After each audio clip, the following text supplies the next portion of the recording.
이번 주가 코로나19의 확산세에 중대한 고비가 될 것으로 전망되고 있습니다. 김경우 서울백병원 가정의학과 교수 또 류재복 해설위원과 함께 관련 소식 자세히 짚어보도록 하겠습니다. 안녕하십니까? 네, 안녕하세요. 안녕하십니까? 네, 어제 하루 신규 확진자 288명이었습니다. 일주일간 지금 세 자릿수가 나오고 있지 않습니까? 네네. 예. 뭐 숫자는 지금 상당히 그 200명대, 300명대 확진 환자가 계속 나오고 있는데요. 그 내용을 좀 뜯어보면 오늘은 조금 달라진 것 같은데요. 우선 사랑제일교회는 어제 하루 동안 53명이 늘었습니다. 예. 그 전에 166명, 138명 이렇게 이제 100명 이상씩 늘다가 이제 100명 아래로 내려갔죠. 예. 현재 어제 저녁까지 3,263명을 검사했으니까요. 예. 지금 전체적으로 4,500명 중에 3,200명 정도 검사를 받은 겁니다. 그러니까 이제 크게 많은 숫자가 남지는 않은 것이죠. 그런 상황에서 확진 환자가 하루 새 3분의 1 정도로 줄었다는 것은 좀 눈여겨봐야 될 것 같고요. 반면에 광화문 집회에서 확진받은 사람이 60명으로 늘었습니다. 예. 이 가운데 이제 사랑제일교회와 관련됐다고 보는 사람이 40명이고 예. 42명이고 18명이 관련이 없는 사람들입니다. 저는 이 부분을 좀 주목해야 될 거라고 보는데 예. 예. 광화문 집회가 사랑제일교회와 관련이 없는 또 하나의 집단 감염원이 될 가능성이 있다. 이렇게 보입니다. 예. 지금 왜냐하면 좀 이 부분은 어제쯤부터 이제 본격적으로 지역에서도 검사가 시작됐거든요. 예. 그렇고 15일이고 지금이 20일이니까 사실은 코로나19가 많이 증상이 발현되거나 전파가 시작될 시점이기 때문에 예. 이쪽에서 큰 감염이 일어난다고 하면 이제 두 개의 축으로 갈 가능성이 있고요. 이쪽을 효과적으로 막을 수 있다면 이제 발생자 수는 조금씩 줄어드는 양상으로 갈 것 같고요. 또 하나는 오늘 오전에 있었던 질병관리본부 회의에서 2단계와 3단계, 사회적 거리두기 2단계와 3단계를 놓고 꽤 심각한 논의가 있었는데요. 예. 격상과 관련해서 가장 큰 문제는 이른바 깜깜이 환자, 감염을 알 수 없는 환자의 비율이 너무 높게 나오고 있다. 지금 그런 얘기거든요. 그러니까 지난 6일부터 19일까지 2주 동안이 13.7%인데 예. 오늘 전체적으로 발생한 그 양상만 놓고 보면 훨씬 높습니다. 예. 현재 감염 경로를 알 수 없는 발생이 30% 이상으로 올라가고 있는 추세를 예. 보이거든요. 그렇기 때문에 이것이 또 다른 변수가 될 것 같다. 네. 제가 추이를 대체적으로 얘기하면 이렇게 세 가지로 정리할 수 있겠습니다. 예. 예. 그러니까 사랑제일교회에서는 조금씩 확진자가 줄어들고 있고 왜냐하면 인원이 한계가 있으니까요. 대신에 그 집회 참가자들의 조금 올라가는 양상 이게 좀 우려스러운 부분이라고 말씀을 해주셨고 말씀해 주신 것 중에서도 깜깜이 환자 비율이 높아지고 있다 이 부분이거든요. 이게 지금 어느 정도 심각한 단계로 판단하십니까? 네, 그동안 이제 확진자가 한 명이 나오더라도 이분이 우리가 방역망 내에서, 그러니까 자가 격리를 한 상태에서 나중에 확진되는 거랑 지금처럼 깜깜이 환자 한 명이 발생하는 거랑 너무 차이가 큰데요. 예. 깜깜이 환자 한 명이 생겼다는 거는 그분을 감염시킨 누군가가 있었고 또 발견되기 전까지 이분이 또 다른 사람 감염시켰고 그게 규모가 얼마 될지 좀 추산하기 어려운 부분이거든요. 그런 깜깜이 환자분들이 수백 명이 있다는 것은 우리 그만큼 이미 지역사회 감염이 만연해 있고 예. 언제 어디서든지 감염될 수 있는 위험한 상황이라고 할 수 있겠습니다. 확진자가 많이 나오더라도 이분들이 접촉한 사람들을 다 추적할 수 있다면 관리가 가능한 것이고 이렇게 깜깜이 환자가 늘어난다는 것은 관리 밖에 있을 수 있다는 얘기군요. 그렇습니다. 그동안 우리 K방역이 성공할 수 있었던 것도 조기에 빠른 검사와 접촉자를 확인해서 그 격리를 시킴으로써 감염 전파되는 것을 막을 수가 있었는데 예. 지금 같은 경우에 막기 어려운 상황이다. 예. 지금 감염이 지금 진행되고 있다. 이렇게 보시면 될 예. 것 같습니다. 유재복 기자 어떻습니까? 8개월 정도 코로나19가 진행이 됐는데 이렇게 네. 깜깜이 환자 비율이 높았던 적이 없지 않습니까? 그러니까 우리가 그 사회적 거리두기의 단계를 구분하는 기준이 1단계가 이제 5% 이하거든요. 5% 이하고 2, 3단계는 이 퍼센트를 규정해 놓지 않고 있습니다. 예. 그런데 3단계는 가파르게 상승할 때라고 이제 규정을 해놓고 있거든요. 지금이 이제 그런 상황인 것 같고요. 이전에는 사실 감염 경로를 알 수 없는 확진 비율이 이렇게 높은 적이 거의 없었죠. 10%를 넘은 경우를 제가 본 적은 거의 없었던 것 같습니다. 그런데 지금 너무 이제 폭발적으로 늘고 있는 것은 오늘 그 서울 지역에 새로 확진 환자가 130명 정도 나왔는데요. 네. 이때 그런데 사랑제일교회가 50명 정도밖에 안 되는 겁니다. 나머지 80명은 사실은 지금 대체로는 그 감염 경로를 알 수 없는 것이거든요. 이렇게 이제 이 비율이 높다는 것은 방역의 그 방역망 밖에서 지금 환자들이 움직이고 있는 예. 것이고 예. 이 사람들을 찾는 기간 동안에 N차 감염이 일어난다는 거죠. 그렇기 때문에 환자 수가 폭발적으로 증가할 가능성이 굉장히 높다 이렇게 보입니다. 좀 더 걱정이 되는 부분은 그 광화문 집회에 참석했던 사람들을 통해서 지금 확진자가 늘고 있고 광화문 집회는 물론 그곳에 참석한 사람들이 본인이 나서서 검사를 받는다면 모르겠지만 이분들이 검사를 받지 않는다면 역시 깜깜이 전염의 근원이 될 수 있는 거 아닙니까? 그렇습니다. 그래서 지금 이분들이 또 전국에서 또 모이셨다고 하니까 예. 전국에서 그런 깜깜이 감염을 일으킬 네. 가능성이 충분히 있고요. 지금 방역당국에서는 아마 이 8.15 집회를 통해서 지금 18명이 추가로 감염된 것으로 확인하고 있는데 또 그중에서는 혹시 이제 지방에서 감염되셨던 분들이 올라왔다가 같이 내려가서 확인이 안 된 분들도 있을 가능성도 있거든요. 예. 그래서 만약에 그렇다면 그분들이 같이 또 몰려다니고 하셨을 텐데 그분들 간에 또 감염도 충분히 일어날 수 있는 위험한 상황이라고 할 수 있겠습니다. 예. 확산 차단을 위해서 많은 전문가들도 그렇고 이 자리에서도 선제적 검사가 중요하다 이렇게 이야기를 하셨는데 그런데 이제 뭐 사랑제일교회 신도라든가 이런 분들이 좀 숨어버릴 가능성도 높은 상황인 거 아니겠습니까? 그렇습니다. 예. 뭐 이분들은 이제 제가 그 이 사태가 터졌을 때 첫날 말씀드렸던 기억이 나는데요. 방역을 방역의 측면에서 보지 않고 약간 정치적이나 다른 목적을 자꾸 이제 개입을 시키는 거거든요. 예. 그래서 검사를 받지 않거나 회피하거나 확진이 돼도 도망을 가거나 이런 식으로 행동을 하고 있는데요. 이런 부분들은 방역 당국에서는 좀 단호한 모습을 보일 필요가 있습니다. 왜냐하면 어쨌든 방역적인 측면에서 이 사람들이 움직이는 것은 일단 법을 어기는 것이고요. 그 다음에 방역에도 아무 도움이 되지 않습니다. 예. 근데 그런 사람들을 위해서 선처를 베푼다든가 이런 모습을 보이는 것보다는 좀 더 예. 단호하게 대처할 필요가 있다고 봅니다. 예.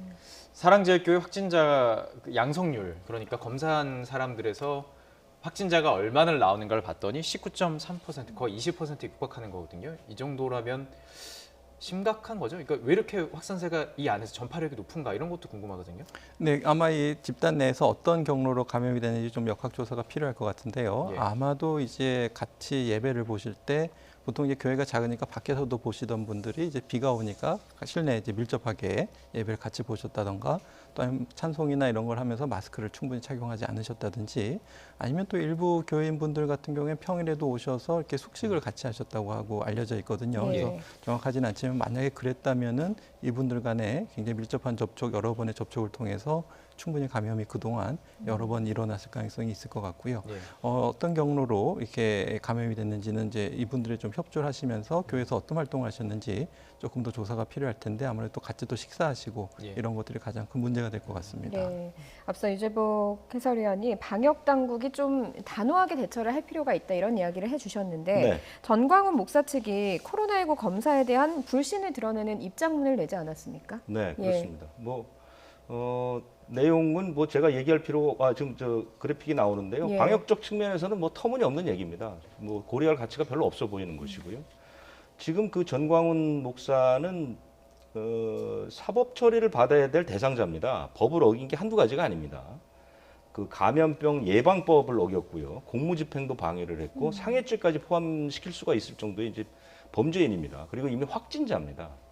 그런 상황에서 뭐 이런 식으로 입장문을 낸다는 것은 방역 측면에서는 아무 의미가 없는 것이라고 예. 보는 것이고요. 그리고 이제 명단 이렇게 되면 아마 이 전광훈 목사 측이 노리는 것은 혹시라도 그러면 안 되겠지만 신도들이 검사를 회피하거나 뭐 이런 것들을 조금 꾀할 수 있지 않을까 이렇게 생각을 할 수 있는데 이것은 우리 방역 당국은 2차례 정도 경험이 있습니다. 특히 이 신천지 때 초반에 그 압수수색 영장이 기각되면서 이제 시간을 좀 놓친 부분이 있거든요. 나중에 보니 그 당시에 초기에 신천지 쪽에서 제출했던 명단이 상당히 허위가 많았다는 것이죠. 예. 그러니까 신천지도 역시 자기네 종교나 집단을 보호하기 위해서 이제 그런 술수를 썼던 것으로 보이는데 예. 나중에 이제 뭐 협조도 했지만 압수수색을 통해서도 이제 명단을 확보했단 말입니다. 예. 그러니까 이런 조치들을 신속하게 취해서 사랑제일교회의 신도 명단들을 빨리 확보를 해야 되는 거거든요. 빨리 차단하지 않으면 이 사람들이 계속해서 전파를 일으킵니다. 그렇기 때문에 좀 더 단호한 조치를 취하자고 제가 여러 차례 말씀드리는 이유는 그런 부분에서 찾을 수가 있습니다. 예. 예. 지금 이 대국민 입장문을 읽어보면 확진자 수만 밝히지 말라는 얘기예요. 그 확진자가 나올 그 비율을 밝혀라. 이게 어떤 근거로 이야기하는지 이해는 잘 되지 않지만 어떻게 생각하십니까, 이 부분? 네, 말씀하신 것처럼 근거가 없고요. 예. 또 뭐 검사를 많이 했다는 것은 오히려 이제 K방역의 장점이거든요. 그래서 조기에 많은 검사를 해서 확진자를 찾아내서 접촉자를 격리하고 이것이 이제 우리가 감염을 막는 중요한 K방역의 원칙이기 때문에 예. 검사를 이제 못하는 나라들이 많은데 이제 선제적인 검사를 많이 할 수 있는 것이 이제 필요한 방역 조치가 굉장히 필요한 부분이 되겠고 예. 검사한 비율 중에 이제 확진자가 얼만큼 나왔냐 이거는 말씀하신 것처럼 사랑제일교회 같은 경우에 이제 양성률이 19%가 넘는다는 것은 굉장히 높은 감염 비율이기 때문에 어떤 근거로 이제 감염 비율을 밝히라고 하는지 좀 이해가 되지 않는 부분이 되겠습니다. 감염 예. 비율도 충분히 뭐 알 수 있고요. 지금 얼마나 검사를 하고 예. 있는지도 알 수 있는 상황이고요. 예. 네. 네, 그 또 한 가지 걱정인 부분은 광화문 집회에 투입됐던 경찰관이 지금 확전 판정을 받지 않았습니까? 네, 그렇습니다. 역시 뭐 우려했던 부분들이 자꾸 현실화되고 있는 건데요. 그 당시 그러니까 8월 15일에 14개 지방청에서 7,600명 정도 경찰이 투입이 됐던 것 같습니다. 예. 현장 이제 그 질서 유지를 위해서. 그래서 지금 이 전수 조사를 벌이고 있습니다. 일부 지역에서는 뭐 전원 음성 판정이 나왔는데 오늘 나온 것은 서울지방경찰청 기동대 소속의 경찰관 3명이 예. 확진을 받았죠. 지금 이 그 경찰들은 다 자가격리 상태에서 검사를 받고 있거든요. 더 늘어나지 않았으면 하는 그런 바람이 있고요. 지금 그 경찰은 또 이 집회에 참석하지 않은 경찰 외에도 뭐 해와 경찰서에서 그 확진을 받은 사람들도 있고 네. 그렇기 때문에 이 경찰관들의 확진이 좀 더 나오지 않았으면 하는 그런 생각입니다. 네. 교수님, 지금 한 7,600명 중에 광화문 집회에 투입됐던 경찰관이 확진 판정을 지금 받았습니다. 지금 저희가 궁금한 데이터는 뭐냐면 그 광화문 집회에서 불특정 다수와 접촉을 했던 그 수많은 사람들, 그 사람들이 어느 정도가 감염이 됐을까에 대해서 추측을 할 수밖에 없는데 경찰이 3명이 지금 나온 겁니다. 그렇다면 일반 그 몇만 명들, 2만 명이라고 주장도 있고 그 안에 있는 그 사람들 사이에서의 감염 확률도 매우 높고 감염률도 굉장히 높다고 볼 수 있지 않을까요? 네, 그렇습니다. 그래서 이거 실외에서의 어떤 비말 접촉, 그러니까 예. 마스크를 벗고 이제 큰 소리를 낸다든지 또 아니면은 이 집회 장소 주변에 여러 가지 뭐 화장실이라든지 밀폐된 실내 공간을 같이 이용한다든지 또 아니면 같이 오신 분들끼리 식사를 한다든지 커피를 마신다든지 집회 장소 주변에 가면 그런 분들이 굉장히 많거든요. 경찰관이랑 사실 그 그렇죠. 접촉이 있으면- 시위 과정밖에 없었기 때문에 그렇죠. 이분들끼리는 서로 접촉을 하니까요. 그렇죠. 예. 더 노출이 많이 됐을 가능성이 많기 때문에 네. 만약 감염자가 있다면은 이분들 중에서 추가적인 N차 감염이 충분히 일어날 가능성이 높겠습니다. 예. 앞서 그 유재복 그 해설위원이 이야기한 것처럼 광화문 집회에서 42명은 사랑제일교회에서 나왔지만 18명이 관련이 없는 사람들이 나왔기 때문에 예. 좀 이 부분에 대해서는 예의주시해서 좀 봐야 될 필요가 있을 것 같습니다. 또 성북구의 체육시설에서 확진자가 나왔다고 하더라고요. 입시생들이라고요. 그렇습니다. 예. 이게 당초는 그 뭐 최대 입시 전문 학원 이렇게 알려져 있는데 사실은 그게 아니더라고요. 최대 입시 FA 성북 캠퍼스라는 체육 시설인데 이것은 학원이 아니고 구청에서 관리하는 체육 시설입니다. 예. 체육 시설에서 이제 아이들을 모아놓고 이제 입시와 관련된 교육을 시켰던 것들인데요. 그렇죠. 예. 그래서 사실은 사설 학원이 스스로 학원생들을 대상으로 검사를 받으라고 할 가능성은 별로 없는데 이것은 이제 구청에서 관리를 하다 보니까 이제 같은 구에 있는 그 사랑제일교회에서 확진자가 많이 나오니 한번 학생들을 대상으로 검사를 좀 받아봤으면 좋겠다 해서 학생 60명, 강사 10명 이렇게 이제 검사를 받았는데 예. 그 결과 19명이 확진이 나온 거죠. 근데 이제 걱정되는 부분은 이 19명 중에 고2가 1명, 18명은 고3 수험생입니다. 예. 이 학생들은 이제 당장 그 시험을 치러야 되는 그런 예. 학생들인데 확진이 돼서 걱정이고 또 하나는 이 학생 19명이 분포된 학교가 11개입니다. 예. 그래서 지금 성북구 쪽에 있는 많은 학교들이 등교 수업이 다 중지됐거든요. 예. 그리고 또 하나는 이제 이 학생들이 그 주변에 뭐 PC방이라든가 가족이라든가 이 전파가 일어날 경우에는 상당히 많은 확진자를 낼 수 있다 이런 걱정도 있는 거죠. 예. 예. 그러니까 지금 정리를 저희들이 해봤지만 동시다발적으로 여러 곳에서 또 일부는 아예 감염 경로를 찾을 수가 없는 지금 그런 상황에 놓여 있습니다. 자, 지금 짚어봐야 될 것은 환자가 급증할 경우에 이 환자를 잘 치료해서 완치시키냐라는 부분이거든요. 병상 가동률 어떻게 보십니까?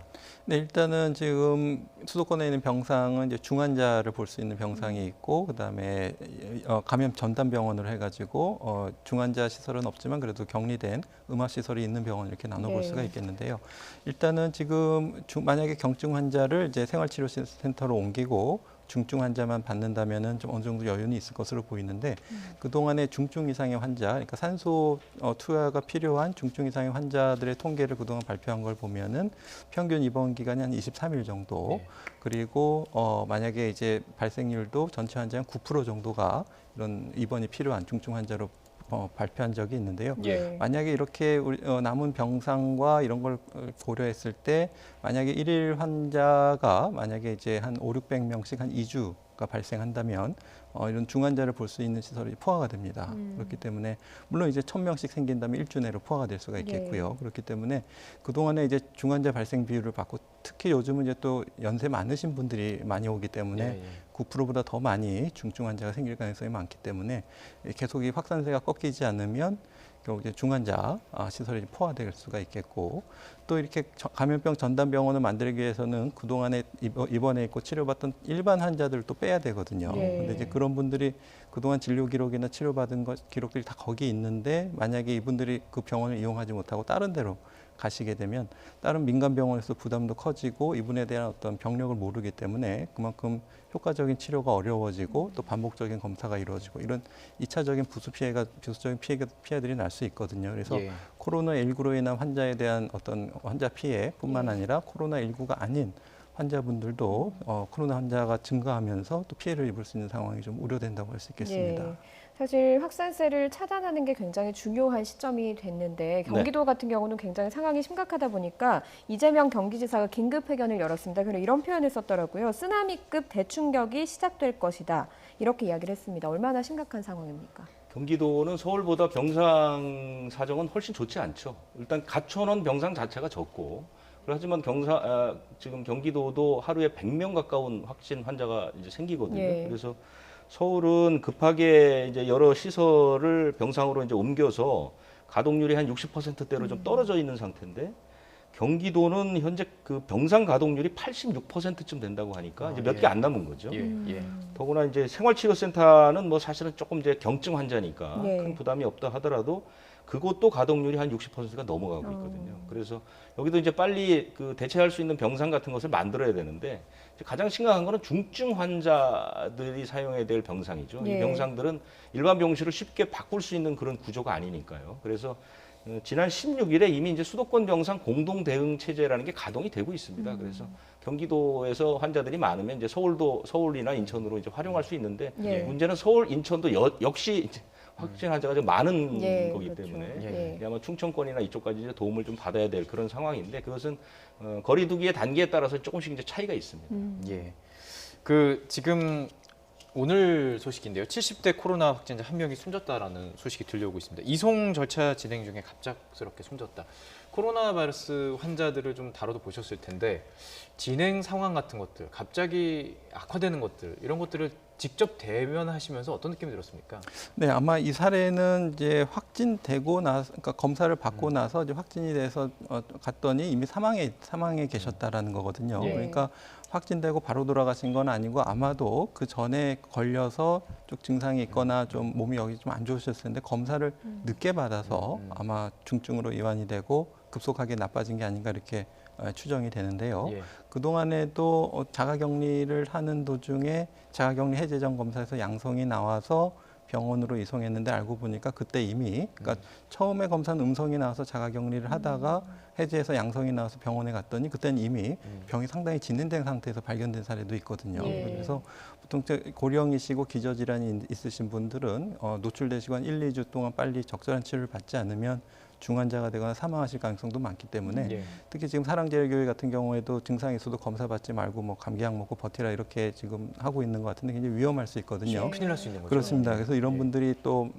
증상이 뚜렷하지 않더라도 실제로는 병이 이미 많이 진행됐을 가능성이 많고요. 예. 이제 코로나19가 호흡기 증상뿐만 아니라 신경계라든가 위장관 또 간이나 콩팥 기능도 손상시키기 때문에 간이나 콩팥 기능 손상은 이제 뚜렷한 증상 없이 약간 좀 뭐 피곤하다, 입맛이 없다 이렇게 나타날 수도 있기 때문에 몸이 조금이라도 이상하면 빨리 검사를 받으셔야 되고요. 예. 또 사랑제일교회 접촉자로 분류돼서 검사를 받으셔 통보 받으시는 분들은 적극적으로 조기에 검사를 받으시고 주변의 가족분들도 빨리 검사를 받으실 수 있도록 잘 설득하고 격려해서 예. 빨리 검사를 받는 것이 굉장히 중요하겠습니다. 여러 번 얘기했지만 강조를 계속 해야 될 것 같습니다. 코로나는 자가 증상보다 정확한 진단과 검사가 가장 중요한 거죠. 네, 네. 그렇습니다. 예, 그리고 중증 환자 비율이 많아지면 의료진 부담도 커지지 않습니까? 그런데 지금 고령 환자들이 많이 늘어나서 좀 걱정인 상황인데 내일부터 전공의 파업을 시작으로 해서 26일에는 의협의 총파업이 예정돼 있습니다. 좀 걱정되는 상황이거든요. 어떻습니까? 네, 그렇습니다. 지금 아직까지 중증 위중 환자가 그렇게 많지는 않은데 이제 노출되고 나서 한 1, 2주 후에 이제 중증으로 진단된 가능성이 많거든요. 그렇기 때문에 주로 이제 전공의 선생님들은 응급실이나 중환자실을 보시는 굉장히 중요한 역할들을 많이 하시고 예. 사실 24시간 365일 중환자를 봐야 되는 어떤 응급실이나 중환자실은 이제 그러면서 중요한데요.